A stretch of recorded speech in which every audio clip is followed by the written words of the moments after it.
All this year, the media outlets in the Detroit Journalism Cooperative have focused on whether social and economic conditions have improved for Detroiters since the 1967 rebellion.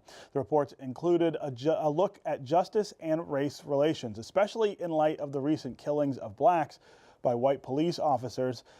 Keith Owens of the Michigan Chronicle sat down to talk with the director of the Damon J. Keith Center for Civil Rights, Peter Hammer. We're talking about justice, the issue of justice, and I would want to speak with you specifically about justice, kind of broad, I guess, wide-range discussion about justice as it relates to Detroit. What's etched on the Supreme Court, which is equal justice under law. And we all know in America that that's been an unfulfilled promise from the very beginning. So if you ask me about the question of police brutality and the current conflicts going on, I think what's interesting to note is the similarities that you can draw between the late 1960s and today. And the realization that if you believe, as I do, that structural racism is our generation's civil rights challenge, that we've made almost no progress on structural racism for the inner cities in the last 50 years. Important strides in the first civil rights movement were focused largely on the South and largely at the institutions of Jim Crow segregation. While Jim Crow was being set up in the South, we were setting up in the North and in Western cities systems of spatial racism, right? The sort of saying that in the South you can be close in social relations but you can't be equal. In the North you can be equal but you cannot be close. So the story of residential segregation and the economic segregation and the segregation of wealth in the North has been the key factor. And the sad thing is for a number of reasons, as a matter of federal policy, of state policy, of economic policy, of civil rights movement, we've really dropped the ball, right? And we haven't addressed those problems that were rife in the late 1960s, and you can draw a direct line. And I think we're remembering that now when the sort of remembrance of the 67 rebellion is on the horizon, that those problems still exist. Right? So it's not enough. It's important to think about police community relations, and that's critical, and that's sort of one part of the puzzle, but you got to situate that part of the puzzle within this broader constellation of structural racism and see the multiple interventions that are necessary if you're really going to be resolving the kind of tensions that are bubbling up in many parts of the country. How are you seeing that playing out here? Because once again, in terms of the history of Detroit, like you said, the '67 rebellion, probably people have different terms in defining that. Where are we now under that? Because you talk about the data, data-driven. What's the data here in Detroit? I mean, we're at ground zero of structural racism or spatial racism in Southeast Michigan. And sometimes I say we're the new Selma. And if we don't recognize that, and if we don't rally to that and call things by their true names. So it's incredibly disturbing to me as people are talking about this renaissance of Detroit, this sort of restructuring of Detroit, the resurrection of Detroit. You look at the major documents that underlying that, going back to Detroit Future City, looking at the Blight Removal Task Force report, looking at the Bankruptcy Plan of Adjustment, those are completely acontextual. They are looking at the issues and challenges of Detroit economically in complete isolation from our history. Right? And anybody who knows anything says if you don't do a root cause analysis, and if you're not addressing the root causes, there's no chance to have a success. And then people sort of throw up their hands and they're surprised that there's a tale of two cities emerging, that in 7.2 miles of the city where tremendous investment is going on, largely public subsidized, right? So it's Detroit dollars that are actually increasing the economic divides. And then you go out to the neighborhoods and you look at the state of the schools, and that's largely a failure of state policy, right? The problems in Detroit public schools are decades-long problems in the school finance formulas, compounded by the lifting of the sort of cap on charter schools, and you have had generations of Detroit children that are basically been written off through no fault of their own, right? Through a failure of state policy.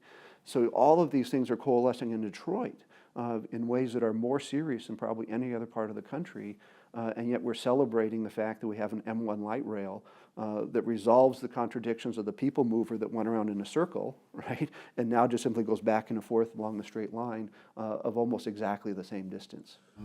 Are we delaying the inevitable, or are we just like, do you think some of the city's leaders are just willful ignorance, just saying it's not really happening? Why do you think that is? They're not seeing what's going on? I think willful ignorance is an interesting word, right? Because you have to be in denial.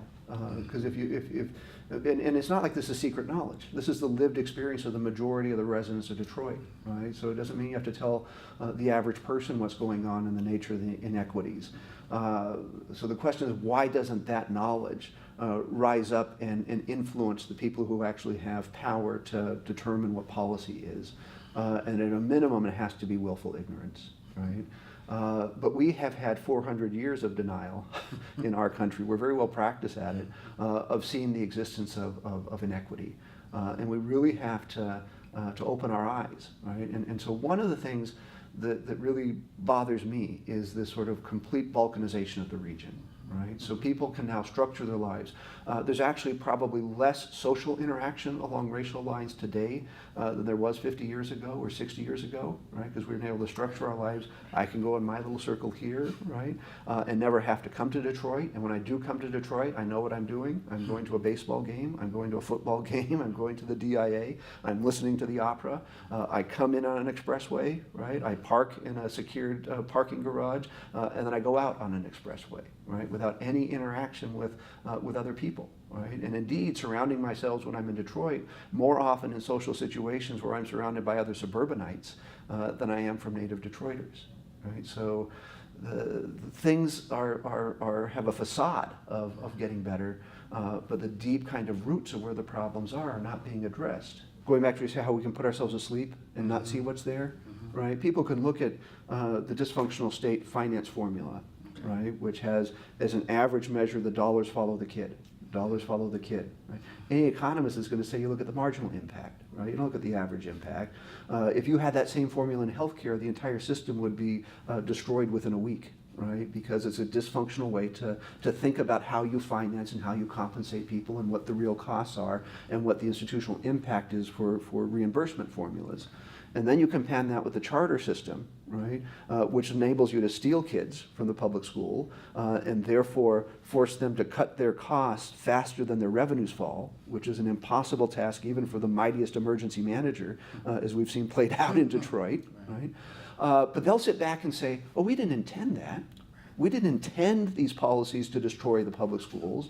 They were not racially motivated to simply make education in Detroit non-existent, right, as a matter of the effect of state policy. But from a disparate impact perspective, I don't care whether you intended about it. Right. This is what the implications of the policy were.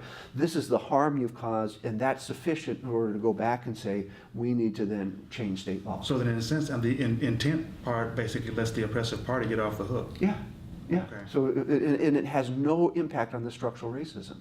So if it's the structural racism, those interinstitutional dynamics that are producing and reproducing these racially disparate outcomes over time, all the courts can do now is throw up their hands and say, well, nobody intended it, right? But we've seen it for 100 years. We know it's there. We see its impact, and people's lives are being damaged and lost as a result of it, right? So you come back and tell me nobody intended it. I say, I don't care. Right? Well, good. I'm glad nobody intended it, but let's roll up our sleeves and actually take some action to address it. Implicit bias. Again, what's your definition of implicit bias? How does that play out? Yeah, and this is again exciting that we have new tools, right? And so if we actually take the cognitive psychology and the cognitive science seriously, and we ask ourselves, well, how does the brain really work, right? The conscious part of our brain is actually a very small part of things that determine our behavior. Right? And that's sort of surprising to people because we think we're so smart and we think we're in control and think that we're the ones in charge. Right? But a very small fraction of all the information that you're bombarded is consciously processed. Right? To survive, the brain has to create all these categories, right? These very general, often not accurate categories, and just start dumping information inside of it. And then what we do is we're hardwired to act upon the category that we've created, not the necessarily detailed information that we have, right? And it's getting worse, right? And the fact that if you go back with Michael Brown and you hear the testimony of the police officer who shot him, right? What you see here is the Incredible Hulk coming at him. Right? So what is being interpreted by the police officer, and it may be sincere, right? So that's sort of the notion that you have to start thinking about the conscious and the unconscious mind and how that unconscious has been bred by society, right? Society's created the mythology, the monsters of the unconscious mind, which are highly racialized in our society, and then these images trigger it. right, in a split second, before you have a chance to think. Right? And so what happens at that level is the officer is projecting, right, upon that situation, and the language there is just amazing about the cartoonish, right, mythological implications of what he is seeing, and he's not seeing the individual. Right? And that's really what racism is about. Racism is about not seeing the individual as the individual, but rather having this racial category. We know that's happened at the conscious mind, right? We have centuries in our countries of experience on that. Well, we're starting to understand that's also happening at the unconscious level, and that is a critical part of trying to unpack what is taking place with the police relations, but it's also a critical part of our understanding of the limitations of an intent-based system for constitutional law. Which direction is Detroit and Southeast Michigan heading in a justice sense in terms of addressing, judicial inequality? I mean, are we heading towards a place where backwards, Back to the Future, that's that kind of thing? I mean, what does our future look like in that sense? Yeah, I mean, as I say, things change and things stay the same, right? So we're not sort of going back and saying we're having the identical problems that we had in 1968, 1969, 71.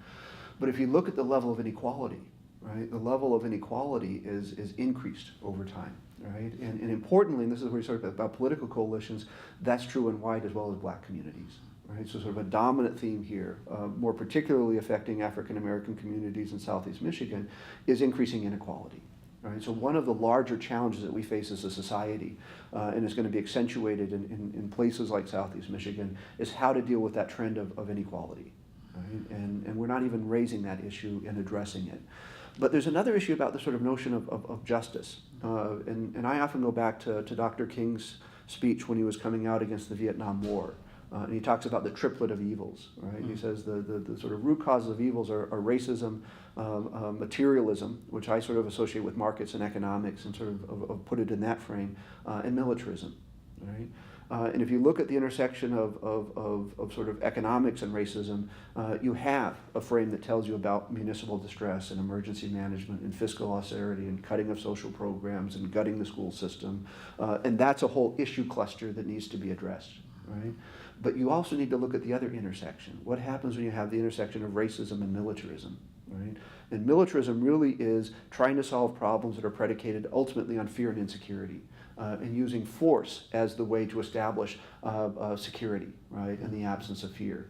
And what we don't realize is that we brought the Vietnam War back home, right, through first the war on crime, Nixonite, then the war on drugs, Reagan, right, through our neglect of veterans who were coming home. Right? So we have a root in America. Now we sort of see it with Islamophobia and the Take on Hate campaign. At the same time, we're having tremendous economic inequality that is highly racialized. We also have this strong strand of militarism and fear and insecurity that is highly racialized, that is leading to things such as private police forces downtown, gated communities in the suburb, paramilitary approaches to policing in a domestic sense, right?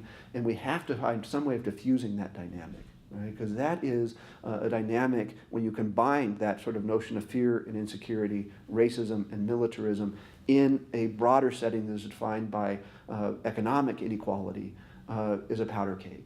Right? And it's the same kind of powder keg that led to the civil unrest, that produced the walk riots 2 days after we had the passage and signing of the Civil Rights Act, that is defining the geography of all of Southeast Michigan, that is the challenge that everybody, not just the mayor and the city, but the region and the state and the nation have to be coming to greater and greater terms with.